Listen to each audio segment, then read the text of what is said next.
You're listening to the We Are Libertarians podcast network. Find all of our shows at wearelibertarians.com.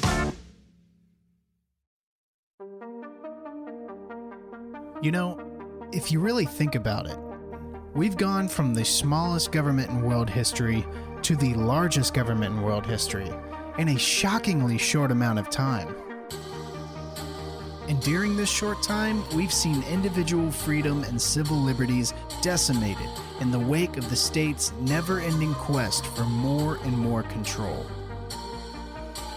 Democrats, Republicans, both are to blame. This show isn't about picking sides. It's about returning power to its rightful owner, the individual.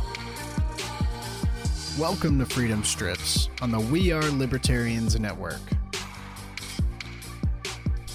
Welcome indeed back to a brand new episode of Freedom Strips. As always, I am your host, Keaton Tucker. And it's good to see you. It's good to hear from you again. Even though I don't really hear from you, you really kind of hear from me. Although, if you do want to come on the show, you are more than welcome. Just feel free to reach out to me. I'll be happy to have you on if you want to talk about some topics. Actually, Micah, I haven't forgot about you. My buddy Micah's wanted to come on the show, and we tried to set up a date, but it didn't. The timing didn't necessarily work out. But we're gonna get that done. Well, let's just jump on into it. I wanted to start the show with an article that is pretty important. It's a pretty eye-opening article. It's not a new article. This one actually came out in 2014. It was written by Michael Malice. It's titled, "Why Conservatives Should Oppose Police." Now, if you are a conservative or on that kind of political scale, maybe your eyebrows raised a little bit. This is an excellent article that brings up a lot of excellent points that should be sympathetic to the conservative position. Now, this article, the reason I'm bringing this up is because of recent events with the murder of George Floyd, which we'll get into here shortly after this article. But it really kind of ties in also with these boundaries that have been stepped across with these police enforcement over these unconstitutional laws regarding this kind of COVID-19 pandemic that we've all gone through in the last several months. We've just seen civil liberties just trampled all over throughout all of this mess. So I wanted to open up the show reading this. It's not a short article. It's a pretty lengthy one, but it brings up some excellent points. So let's go ahead and dive into that now. Why Conservatives Should Oppose the Police by Michael Malice. It starts out, "Dear conservatives, I appreciate how loath you must be to read articles addressed like this. They constantly address you as if you were stupid, crazy, and or hateful. They usually claim that you don't know what's good for you, and invariably assert that you're a racist, one who isn't even smart enough to realize it. If the insults aren't explicit, they're cloaked in condensation. As a Jewish writer from Brooklyn with an asymmetric haircut, I understand why you're probably not very receptive to what I have to say. But I know that you're far more open-minded than my neighbors suspect you are. So I ask that you hear me out. As a conservative, you see what's happening to our country and our culture, and you're mortified. You're told that Islam is a religion of peace while Christianity is screed of hate. The liberal media tells you that the Westboro Baptist Church represents everyone who follows the Bible, but ISIS represents no one who follows the Quran. A woman who marries another woman is a hero, while a woman who chooses to raise her children at home is an embarrassment. Worst of all, following the law is regarded as such a joke that even the president can't be bothered to do it anymore. Because of all of this, you thank God every day for the police. You think the police are the main thing standing between us and the collapse of our civilization. You see the footage of rioting, of buildings being burned down, and then you have to hear that it is you who are to blame. You're naturally afraid of fire and want to protect your children, and yet you're informed that such fears are what and wants are irrelevant and even wrong. It's supposed to be a good thing that you're scared, because you allegedly want oppression, and now you're learning what oppression feels like. All of this you find absurd. You know perfectly well that you don't want oppression, and you freely admit that there are bad cops, but by and large, you regard the police as good people doing a tough, thankless job. You think that the police need our support, not our attacks. At the very least, you think it's absolutely insane to side with people whose policies will only lead to more rioting and anarchy. It might be true that liberals always give the wrong answer to every problem. Yet that doesn't imply that these problems don't exist. Sometimes these people you despise, disdain, and disagree with are saying the right thing, even if they don't know it themselves. So when I say that you should oppose the police, I say so precisely because of your principles, not theirs. If I could sum up why in one sentence, it would be this. You should oppose socialized law for the same reasons you oppose socialized medicine. One of the things that drives you crazy about liberals is their insistence that things wouldn't exist but for the government. This is something that is demonstrably untrue. Would there be TV shows without PBS? Would radio exist without NPR? Of course they would. Conservatives love to mention the inconvenient truth that it was Rush Limbaugh and not NPR that rescued the medium. The same principle applies to the police. The police are a very necessary service. The police provide a very necessary service, security.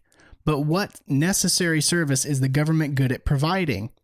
You've seen our kids get dumber and dumber despite ever-increasing money being spent on education. In fact, what unnecessary service is the government good at providing? The UPS and FedEx provided free package tracking for years before the post office did. They weren't forced to do it because of the law. It was the post office that had no other option due to competition from private companies. As a conservative, you remember how Sarah Palin was mocked for finding, quote, death panels in Obamacare, only to later have that grudgingly proven to be true. When government gets involved in crucial services, people end up dying. Can you imagine what would happen to emergency medical care if the government ran the ambulances? There's no reason why emergency security should be any different. You are being fed a false alternative. The choice isn't between police or chaos. The choice is between government chaos and private order. You don't have to take my word for it. Go have a dispute with a restaurant. If you don't like the food, you can send it back. Go have a dispute with a department store. You can return that shirt you bought crumpled and stained for a refund, or at the very least store credit. You don't have to have a reason or even a receipt. The process is quick, efficient, and stacked in your favor. It is orderly and simple. Now try to have a dispute where the police are involved, or God help you, the police themselves. Is it even conceivable that the whole process won't be a headache with no guarantee whatsoever of an equitable resolution?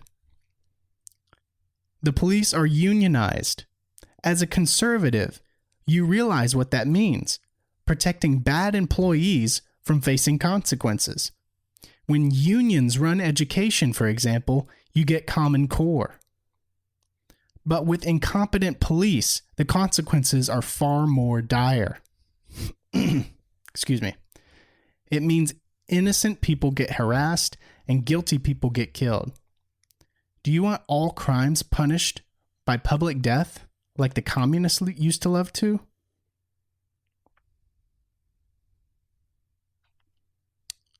Is it really a good thing for, say, a shoplifter to be shot in the street? Forget the criminal himself. I'm not asking conservatives to sympathize with lawbreakers. But what about the children who see someone shot in their own neighborhood? How can that be anything other than traumatic for them? Look at TV shows where someone gets burglarized. Even in those imaginary scenarios, having the police recovering a character's property of providing their services promised is never shown. Having the police render you whole is impossible to portray in even fiction. Now look at eBay, where everyone automatically has a free of charge fraud protection, keeping you safe from people you've never met or seen. A trip to a dark movie theater is fun for the family, while a trip to a dark alleyway stokes fear for everyone. A bar full of drunks and a hotel full of strangers is still infinitely safer than a nighttime city street or a train car. In other words, the most dangerous areas are precisely the ones under police protection, while the safest ones are precisely the ones under private management. This is what government security means. Yes, you may want the police to crack down on the bad areas, but as a conservative, you also understand that the government programs will always spill over in the same way that tax hikes on the rich end up hurting you. You will soon be facing a crackdown. It doesn't need to be this way. A lessening of police services would allow for more licensed private security officers everywhere. If people found that too disquieting, as a large police presence certainly is, then such employees could work undercover. They could be limited to keeping the peace instead of enforcing stupid tax laws that not only help the government at the expense of the poor and marginalized. Neighbors and storekeepers could be hired to act as part-time lookouts. Security doesn't need to be tied to geography any more than phones do. You could subscribe to a service and have it follow you wherever you go. It's practically the same transition as the one from landline to cell phone. Different individuals, organizations, and communities could have various overlapping measures of security. How many types of detergent are there? There's no reason why security couldn't work the same way. There's no limit on possible market solutions except for the government as it currently stands. Yes, there are obvious criticisms to this approach. One thing conservatives will resent is that the poor would probably get security for free or at a highly subsidized cost. As a conservative, you might find this unfair, that some aren't pulling their so-called weight, but fairness should be the concern of liberals, not yours. Your main issue is keeping everyone safe. Cell phones are cheap enough that charities can afford to hand out Obama phones to the homeless.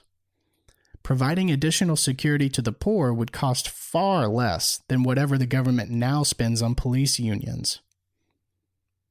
But what happens when you're a subscriber to security company A and have an argument with someone subscribed to security company B? Look at the actual data. I have no idea what happens, technically, when a Verizon customer dials a Sprint customer. I have no idea because I don't have to have an idea. The people who know what they're talking about, not those people marching on TV that you abhor, figured out that matter. It was such an obvious concern that the company solved it before anyone became aware of it. The same goes for ambulances coordinating with hospitals, or credit cards negotiating with every type of business imaginable. In all of these cases, the market anticipated the problem and coordinated a solution.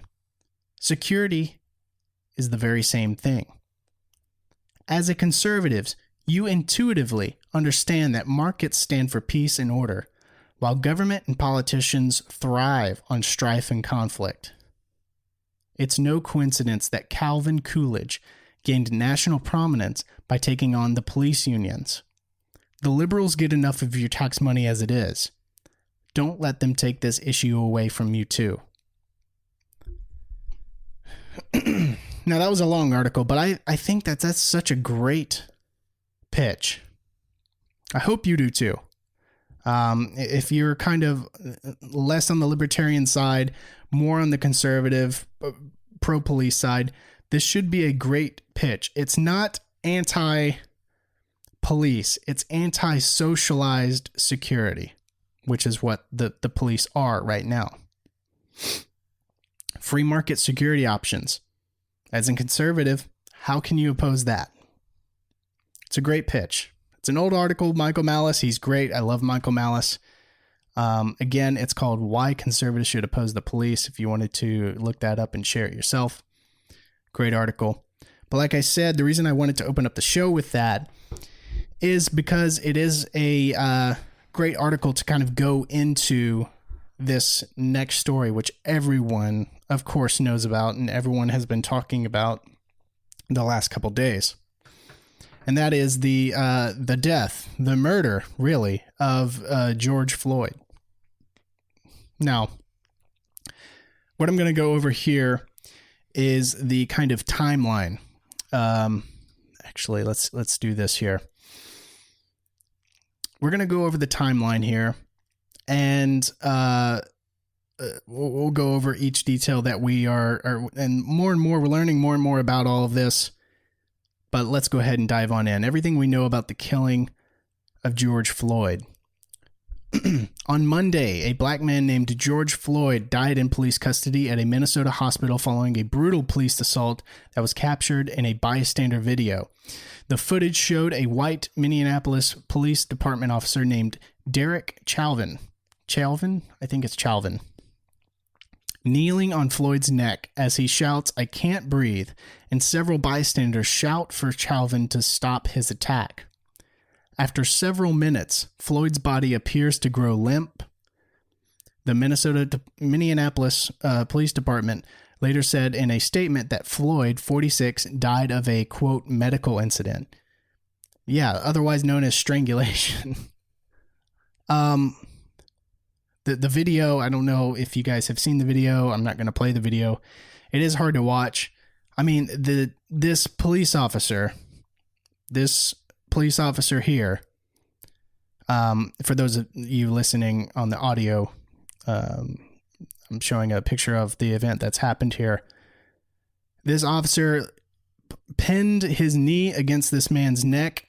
Now, what you don't see is behind the car, there are two other officers. There's an officer holding his legs, and the man is obviously cuffed. There's another officer in the middle holding his arms that are already cuffed, pinned against his back. And then there's this officer, Derek Chauvin, who is leaning on his upper middle back with one knee and his second knee directly on the side of the neck where the artery is, the carotid artery, pinning his head and neck to the ground. So in the video, this is seen for a good, he's got his knee planted in this guy's neck as he's saying that he can't breathe. He's starting to lose feeling in his arms. He said that his chest is starting to burn because he can't get oxygen into it. For a good 4 minutes, there are a group of citizens surrounding these police officers. There's one additional one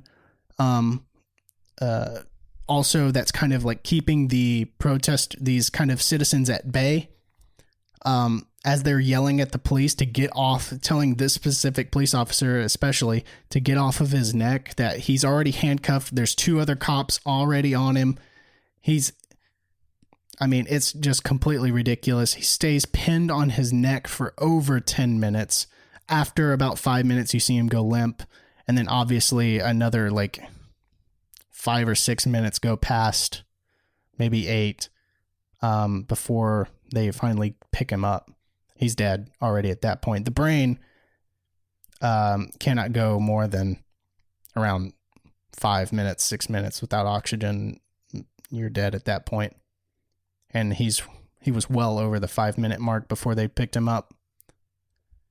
But let's continue. Why were the police there at all? The police were called to stop a forgery in process.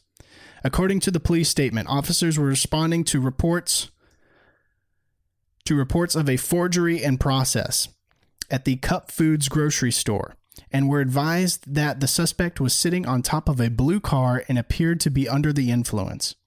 When the officers arrived, according to their report, they found Floyd sitting in his own car, at which point they ordered him to step outside. According to the police report, Floyd then physically resisted arrest. Police say that it was only after they cuffed him that they realized he was suffering from a medical distress that prompted them to call an ambulance.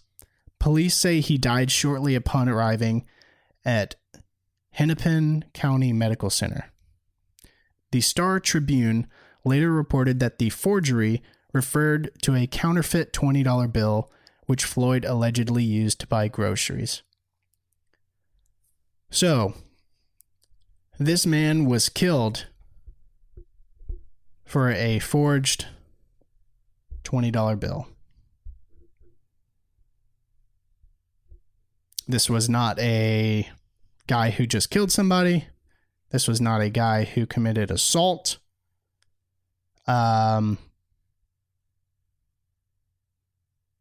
This guy was just straight up murdered, enforcing this. Apparently a counterfeit $20 bill that he used to buy groceries. He wasn't using it to buy drugs, cigarettes, groceries, apparently. You know why he was probably forging a $20 bill? To buy groceries to eat? Probably because none of those people in the lower class have money anymore due to this COVID-19 stuff. They probably all got laid off. They don't have any work, no money. Dude got desperate, forged a $20 bill, got the cops called on him, and was killed, murdered on the street, strangled, ultimately. So, in the police report, they said that Floyd physically resisted arrest. That was what was listed in the police report.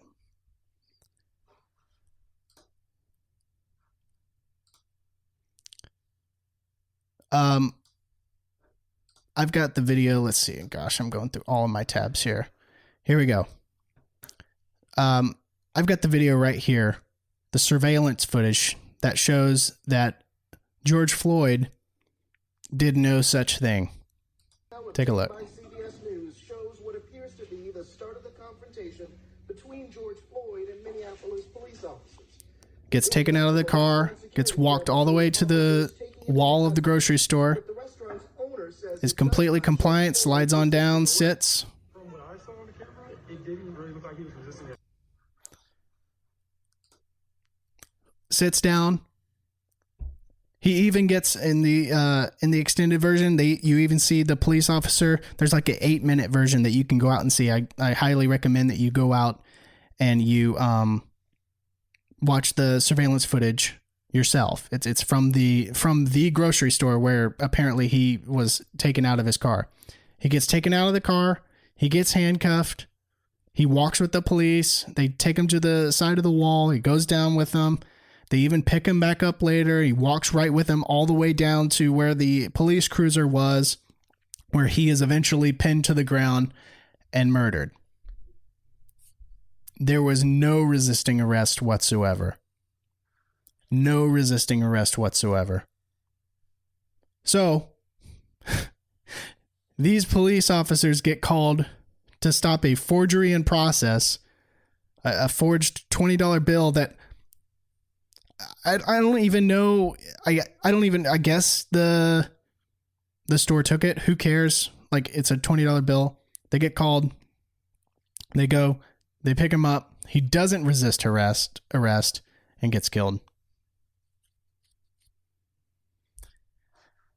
Yikes. Initial footage of Floyd's assault fills gaps in the incident report. Darnella Frazier, the bystander who filmed the altercation, which was entirely left out of the police report, said that when she got to the scene, Floyd was already on the ground. Quote, the cops they was pinning him down by his neck and he was crying, she said in a Facebook video.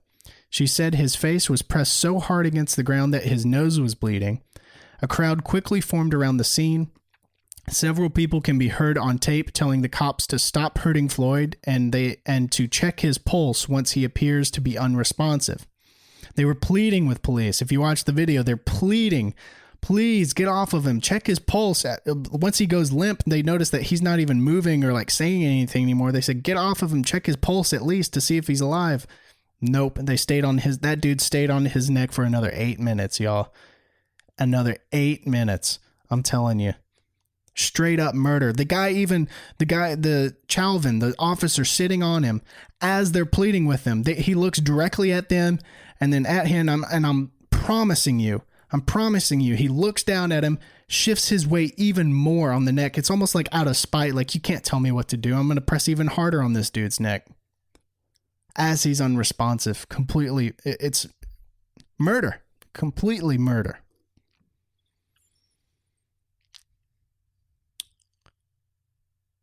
They can be heard on tape telling cops to stop hurting Floyd and to check his pulse once he appears to be unresponsive.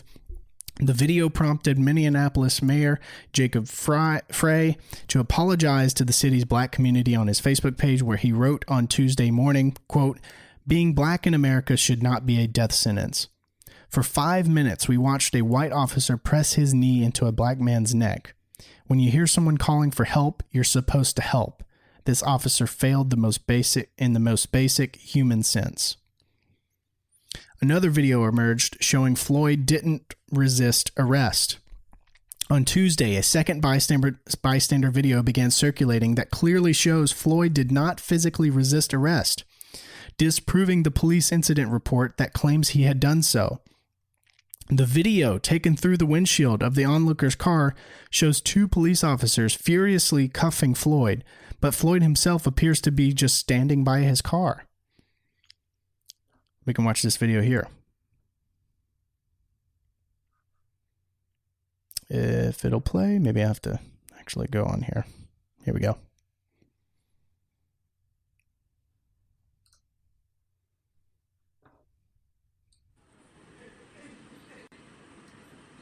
So Floyd is going to be on this left side.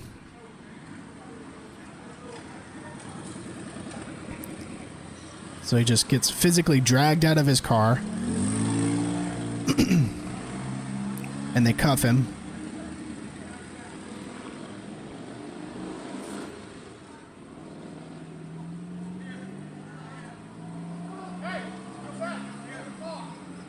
Yelling at the other people in the car to come back because they got out of the car.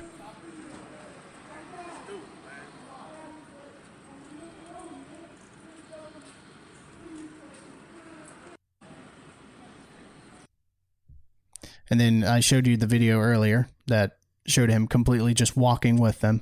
Obviously visibly upset because he's being arrested, but he's not fighting the police.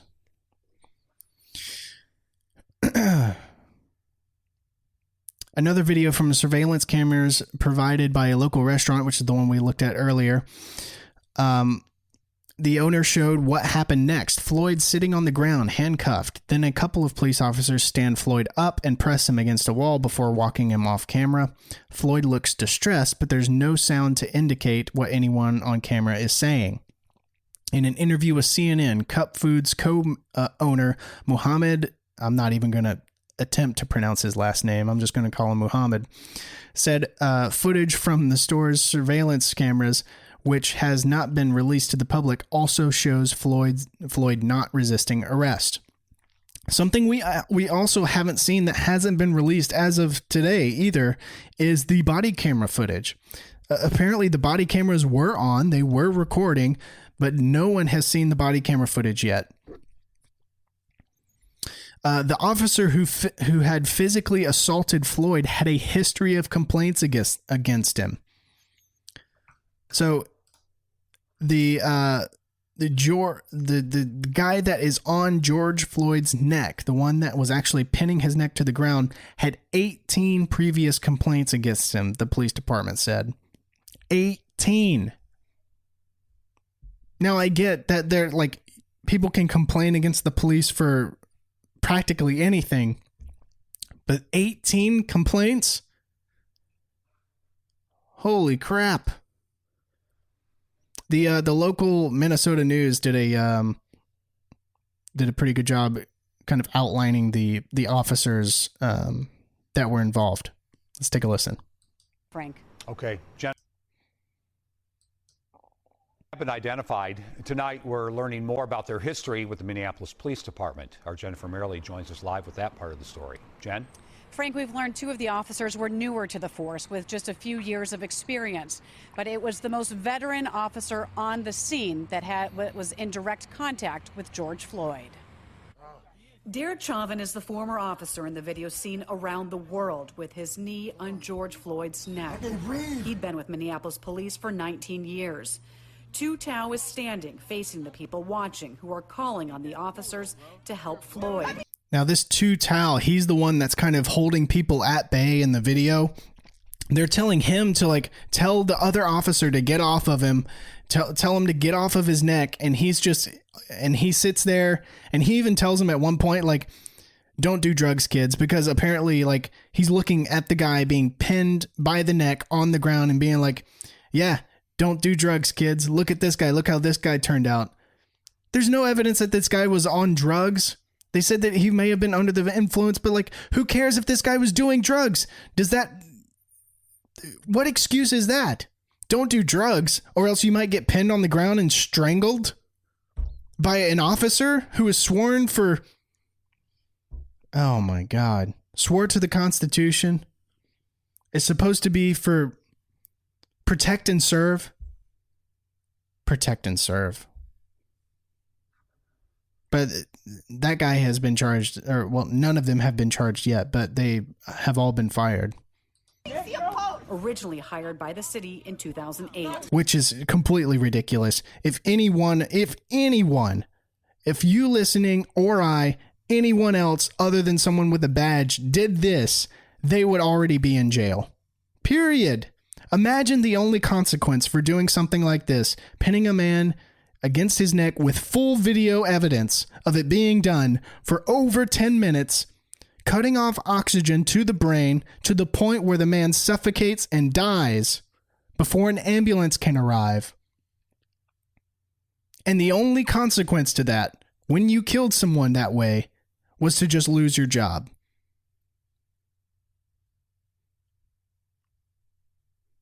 Perks of being a police officer. WCCO has learned the other former officers, Thomas Lane and J. Alexander King, were paired together, joining Minneapolis police more recently in 2019 and 2017. The department tells us that's not optimal, but it's not against policy. For a second date, protesters showed up at Derek Chauvin's Oakdale home, saying they want him to feel their presence. It's unclear if his family is staying there. Chauvin has been involved in use of force situations before. According to a Pioneer Press article, Chauvin shot a man during a domestic assault call in 2008. According to reports, the man had reached for Chauvin's gun. And as we reported, in 2011, he was one of 5 officers cleared after a police-involved shooting in Little Earth. Tu Tao was sued along with another officer in 2017 for excessive force. The complaint alleges Tao threw the handcuffed man to the ground and began hitting him. In his deposition, Tao said he went through the police academy in 2009, was laid off for 2 years, and came back to the force in 2012. The case was settled for $25,000. We have requested the personnel files for the former officers. We expect to learn even more once those are released. We have contacted the attorneys for each of the 4 men. So far, no comment. Frank. Okay, Jennifer, thank you. Let's listen to what CNN had to say on the matter. I know, CNN, fake news CNN. Let's listen to what they had to say on it. Police initially said Floyd was resisting arrest, but Floyd's family says surveillance video from a restaurant nearby disproves that claim. They're right. If you look at just the videos that we've all been able to see, both us in the media and the public, many of them taken from bystanders, but also this surveillance video that we'd like to show you ourselves from a store, you can see what happens there, and there's no indication that he was resisting arrest. In fact, you see him sort of slide down and sit on the ground. His hands are cuffed behind him, and then the officer helps him up at the same time. And so here's the thing, and look, the police, they're coming straight from the underground. They got it bad because they're young, black, and they blind. So you can hear the pain, you can hear the grief here. And that pain and grief and frustration with seeing this happen to yet another black person in this country has boiled over into anger. What you're seeing where we're standing right now, Jake, is this is the 3rd precinct here in Minneapolis. The police department is there. If you look on the top of the department, you will see officers standing there. They are holding guns that basically fire tear gas, and at times they have pointed it directly at people in the crowd when they think that they're trying to get through a barricade that leads into the parking lot there. You also will see a bunch of folks with their hands up. This is an old chant that has really taken hold since the case of Michael Brown in Ferguson, Missouri. Hands up, don't shoot. But you're also hearing new things from this crowd. You are seeing people that most of them are masked, but there are quite a few people who are not masked. And you're hearing people say, the virus is not as dangerous as the police, or that police are the virus. That is a new chant that you're hearing as coronavirus has taken hold. There is a lot, as I said, of fun fact real quick. Tear gas is labeled as a chemical warfare agent by the Geneva Convention, by the way. It was also the main agent used in the Waco fire. It's actually highly incendiary. It was actually one of the main reasons why I believe 75 people burned alive in Waco when the ATF flooded the building with tear gas. So the fact that it's used so widely and prominently by the police and military, even though, according to the Geneva Convention, it's labeled as a chemical warfare agent. Just makes you think. Pain here, Jake. People very frustrated with what happened. However, we do know that 4 of the officers have been fired. The officer, of course, there with his knee on the neck of George Floyd has a representative that no one has talked about this from their perspective.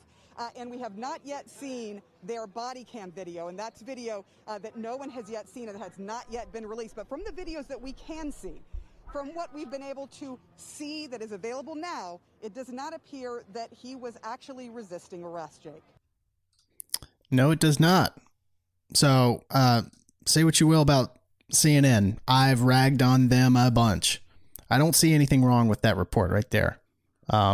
Everything that was said right there is true. With the video evidence that we have obtained from multiple witnesses, from security footage of nearby businesses, no evidence to resisting arrest. Which, even if he was resisting arrest, he was still murdered. Like, would him resisting arrest still justify what was done? I mean, like, what would they label as? I'm trying to like work through my head, like, what would they label as resisting arrest? Like, if they stand him, they probably they drug him obviously out of his car, shoved him against his door. He's probably talking to him like, "Come on, man, just stop. I don't want to go to jail. Stop. I don't want to be arrested." He's probably like, they're forcing his hands behind his back. He might tug his hand a little bit, move around and squirm a little bit. Is that resisting arrest? Is that like moving your hand and being like, "Come on, man"? That's resisting arrest? Come on, dude. Even though after he's handcuffed, he's not fighting with police officers. He's obviously distraught, but he walks with them. Like, come on. Massive rioting and looting has been going on in Minneapolis. There is video footage of a Target just being completely ransacked, an AutoZone bursting into flames, set on fire, and they even set fire to an apartment complex for some reason. Now look, These people have every single right, every bit of a right to be upset about an obvious murder of this man. But this looting and rioting accomplishes nothing for your cause. In fact, it only drives people away from listening to your cause. So if you're trying to explain why you're upset about something to maybe someone who doesn't understand for whatever reason, you'd have to be very dense to not understand. But if you were so dense to not understand, how is this going to convince people to come over to your side when you're robbing your neighbors? Looting your neighbors that had nothing to do with this. You're looting the town. Loot the police precinct. Bust the police officers' cars. It was the problem. Not these, not Target, not AutoZone, not these local businesses that are being ransacked. The state did this, not your neighbors. It's just completely ridiculous. Man, it almost seems like every time something like this happens, it eventually devolves into rioting and looting, which anyone would be against. I just think it drives people further and further away from your position if you go about doing stuff like that. Obviously. It's just a shame. It is just a shame. Now, it's gotten so bad in Minneapolis that the National Guard has been requested to come in.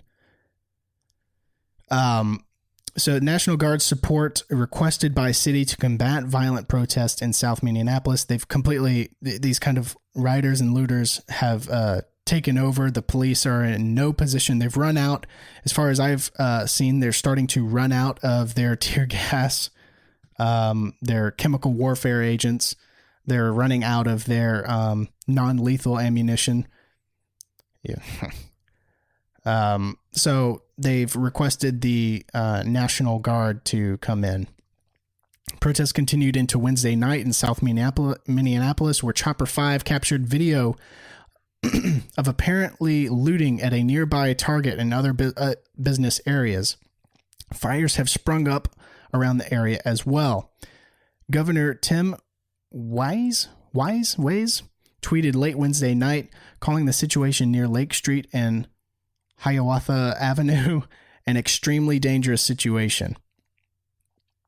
The protests are happening in response to the death of George Floyd, who was killed Monday night after an incident that involved Minneapolis police officers. All 4 officers involved in the arrest were fired on Tuesday, still not charged. To this day, still not charged with anything. By the way, just fired. Protesters were seen on Chopper 5 footage throwing bottles and rocks at law enforcement while officers responded with rubber bullets, flash bombs, and tear gas to push them back. Some looters at the South Lake Street Target location were seen walking out with televisions, rugs, and other items from the store. Other looters were seen at a tobacco store, a Dollar Tree, and a liquor store. Additionally, Club Foods and an AutoZone is being looted as well. The AutoZone was set on fire as of 9:30 p.m. It could be seen burning on Chopper 5 video. A source has confirmed to KSTP that the city requested support from the National Guard late Wednesday night to combat the ongoing violent protests. A Target spokesperson made the following statement, quote, "We are heartbroken by the death of George Floyd and the pain it is causing our community. We decided to close our Lake Street store earlier today and worked to ensure all of our team members were accounted for and safe. Our focus will remain on our team members' safety and helping our community heal. Until further notice, our store will remain closed." That store is no longer really a store. I mean, if you see the video of the looting, that Target got completely ransacked. That thing is no longer a store, no longer usable, and will not be usable for quite some time. KSTP has a crew on scene to gather more information. The Minneapolis Police Department said that they are aware of what is happening in the area and are working on the matter. They advised to stay out of the area for the time being. So it is a mess and is in no way going to be over anytime soon, I imagine. Now, seeing the National Guard come in is going to be interesting to watch. But man, what a terrible, terrible turn of events this whole thing was.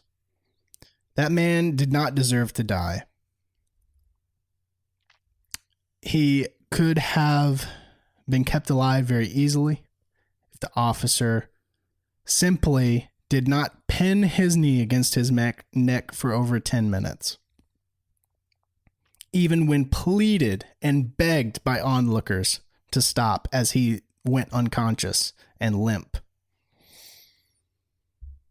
There is no other explanation to be said about what occurred other than murder caught on tape by an officer of the law. And unfortunately, this is not the only one. There are many more. These types of events happen more often than you think they do. And it's just a shame. It's a shame it happens. It's a shame that we have to actually live in a system, in a socialized security system, that in a situation like this, had there not been a bystander with a camera, had there not been a local business store with security footage filming all of this firsthand, these officers would have written down in their statement saying that this man was uncooperative and resisting arrest and had a, quote, medical incident that eventually killed him by the time he got to the hospital. No one would be the wiser, and these people would have gotten away with murder. How many times do you think that has happened before? Would you like to think it's a rare thing? I would like to think it's a rare thing, but I have a hunch that it's not so rare. And that's a shame.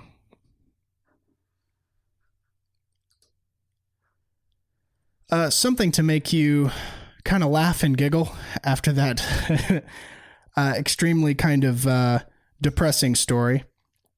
This video made me laugh so hard. This is MSNBC doing their virtue signaling on wearing masks, right? So this is an NBC video, MSNBC. They are on the streets somewhere, actually. I don't know where exactly they are. They're by a body of water. I don't think it's in Florida at all, but you can see them kind of talk about people not wearing masks and virtue signaling, and then an onlooker calling the crew out that's actually filming for MSNBC for not wearing masks. It's great. Take a listen. Are the people there just not worried about it, Cal? Are they not worried about their own personal safety? I haven't met anybody who is. I met some folks actually from Lake Geneva who lived in the area. They were staying a few miles outside of town where I were, and they said they're worried about it. They're worried about that second spike. They're worried about folks coming in from Chicago. But they'll quickly add at the same time, this is a place that relies on that business. I think people here want a little bit more funding when it comes to these programs so that they could stay closed. But again, I think people felt like the Supreme Court made the decision here in Wisconsin that it was time to open Wisconsin. up. But you can see here, just around. Nobody's wearing them. Nobody's, there you go, including the cameraman. Yeah. Katie? Striking images, Cal Perry. So, this guy, for the audio listeners, this guy is looking directly into the camera. He's like, yeah, people aren't wearing them, as you can see. And he kind of points off to the side, and the camera turns over to the side and points at a man who's got his kind of phone out. He's kind of like filming the news. It's just kind of like that. Say, oh, look, the news is here type of thing. So he's got his camera out filming. And this MSNBC reporter tries to take a shot at this guy because he's not wearing a mask on the sidewalk. And so he goes, see, look, these people aren't wearing masks. And the guy, the onlooker, the bystander goes, yeah, neither is your cameraman. He's not wearing a mask. In fact, half of your crew isn't wearing a mask. It's all a charade. Listen to how sad he sounds when he repeats after his guy says, yeah, including your cameraman. He's like, yeah, including the cameraman. Oh, back to you, Katie. Like, yeah, there you go. For trying to be a jerk. You like virtue signaling. Jerk. You can see here, just around. Nobody's wearing them. Nobody's. The cameraman. There you go, including the cameraman. Yeah, Katie. He just looks directly at the guy and throws his hands up in such defeat. Yeah, including the cameraman. Like he didn't even realize what was said, and he just repeated the guy. Yeah, including your cameraman. Yeah, including the cameraman. My cameraman. And you could just see it, like the wheels are turning in his head, and he goes, oh my God. I just said that my own cameraman wasn't wearing a mask. And in such defeat, he just kind of hangs his head and is like, back to you, Katie. And they also have the video from the perspective of the onlooker as well. So you can kind of see a different perspective here that shows the cameraman not wearing a mask, and then an additional guy on the crew. There's 4 of them. 2 of them are wearing masks. The other 2 are not. They're worried about it. They're worried about this.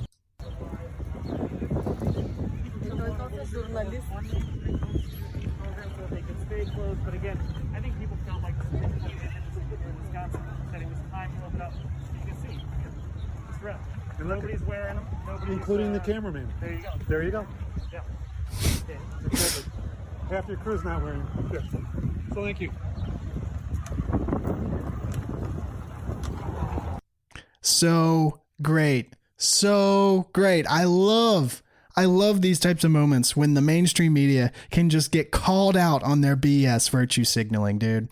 Like this guy sitting here pretending like all of these people are selfish and they're not wearing masks. And can you believe that people aren't regarding their own safety? They're not taking their own safety into account when they're walking around on the street. Like, look at this guy right beside us. See, they're not wearing masks. And this guy just goes, yeah, neither are your crew. Dude, it's all a charade. Neither is your crew. Stop feeding this virtue signaling BS to the world. No one believes you. No one has any right to believe you when you put on these charades. It's just like when they do like that, those hurricane reports, you know, when like the mainstream media does those hurricane reports and you see the guy like sheltering, like shoving his feet into the ground and sheltering himself from the wind that's apparently like about to blow him over. And then you just see like people just like trotting in the background, just walking like, oh, it's all a show. That's what it is. It's all a show. You fakes. Here's another story that completely shocked me, but didn't really shock me. Over 4,500 coronavirus patients sent to New York nursing homes. More than 4,500 recovering coronavirus patients were sent to New York's already vulnerable nursing homes under a controversial state directive that was ultimately scrapped amid criticisms it was possibly accelerating the outbreaks. No kidding! You sent recovering coronavirus patients back to the nursing homes? Arguably, this virus has about a 99.8% survival rate at this point. 99.8. That 0.2 vulnerability rate is both people with pre-existing conditions, and then an even more vulnerable are those of old age. And New York Governor Cuomo sent 4,500 of these patients back to the nursing homes filled with the most vulnerable people. You have got to be kidding me. AP compiled its own tally to find out how many COVID-19 patients were discharged from hospitals to nursing homes under the March 25th directive after New York's health department declined to release its internal survey conducted 2 weeks ago. It says it is still verifying the data that was incomplete. Yeah, we can't give you the real numbers. We're still verifying it, please. Whatever the full number, nursing home administrators, residents, advocate, and relatives say that it added up to a big and indefensible problem for facilities that even Governor Andrew Cuomo, the main proponent of the policy, called, quote, the optimum feeding ground for the virus. So Governor Cuomo sent 4,500 COVID-19 patients to the optimum feeding ground for the virus. Ah, great. Wonderful. It was the single dumbest decision anyone could make if they wanted to kill people, Daniel Arbany said of the directive, which prompted him to pull his 88-year-old father out of a Brooklyn nursing home where more than 50 people have died. 50 people in that nursing home? Holy crap. His father later died of COVID-19 at home. Oh, wow. This isn't rocket science, Arbany said. We knew the most vulnerable, the elderly and compromised are in nursing homes and rehab centers. Told of the AP's tally, the health department said late Thursday it can't comment on the data we haven't had a chance to review, particularly while we're still validating our own comprehensive survey of nursing homes admissions and readmissions data in the middle of the responding of this global pandemic. Cuomo, a Democrat, on May 10th reversed the directive, which had been intended to help free up hospital beds for the sickest patients as cases surged. But he continued to defend it in this week, saying he didn't believe it contributed to more than 5,800 nursing and adult care facility deaths in New York, more than any other state, and that the homes should have spoken up if it was a problem. Oh my God. Any nursing home could just say, I can't handle a COVID person in my facility, he said. This is the governor. Any nursing home could just say, I can't handle a COVID person in my facility, he said. Although the March 25th order didn't specify how homes could refuse, saying that no resident shall be denied readmission or admission to the nursing home solely based on confirmed or suspected COVID-19. Wow, how many people died because of this? Wow, there's no telling. There's no telling how many people died because of this. Over a month later, on April 29th, the health department clarified that homes should not take any new residents if they were unable to meet their needs, including a checklist of standards for coronavirus care and prevention. In the meantime, some nursing homes felt obligated and overwhelmed. Oh, wow. Can you believe that, guys? 4,500 sent directly to the 0.01% of the most vulnerable people. The people that you would want to protect the most out of anyone. What does government do? Sends a deadly virus to its most vulnerable population in tight living quarters in nursing homes. Wow. I will leave it there. Before I end the show, one exciting announcement. The Libertarian Party has a presidential candidate, everybody. We will have a third option on the ballot in November. Jo Jorgensen has won the Libertarian Party presidential nomination. She will be running as the Libertarian candidate against Joe Biden and Donald Trump. And special announcement, Jo Jorgensen will be coming on Freedom Strips for an interview.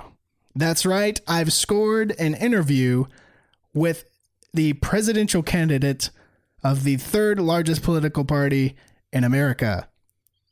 This is exciting. I am very excited to talk to Jo Jorgensen. I will be able to talk to her next week. I will be conducting that interview very giddy. But Jo Jorgensen sounds, I didn't know much about Jo. I did some research on her. I knew of her, but I did more research after she won the presidential nomination for the Libertarian Party. She sounds like a great candidate. Let me actually just plug her. I want to get her website right so that everyone can get this and look up more. It is joj2020.com. joj2020.com. She's got some great little videos kind of outlining her positions and beliefs on different different stances that she'll take. I believe she will make a great candidate for the Libertarian Party and for liberty-minded people, including myself. Again, looking forward to that interview for sure. I can't believe I scored it, but I did. So thank you, everybody, for listening to another episode of Freedom Strips. If you liked this episode, be sure to subscribe to us on Apple Podcast and Spotify, and like our Facebook page. We'll see you on the next episode, everybody. Peace.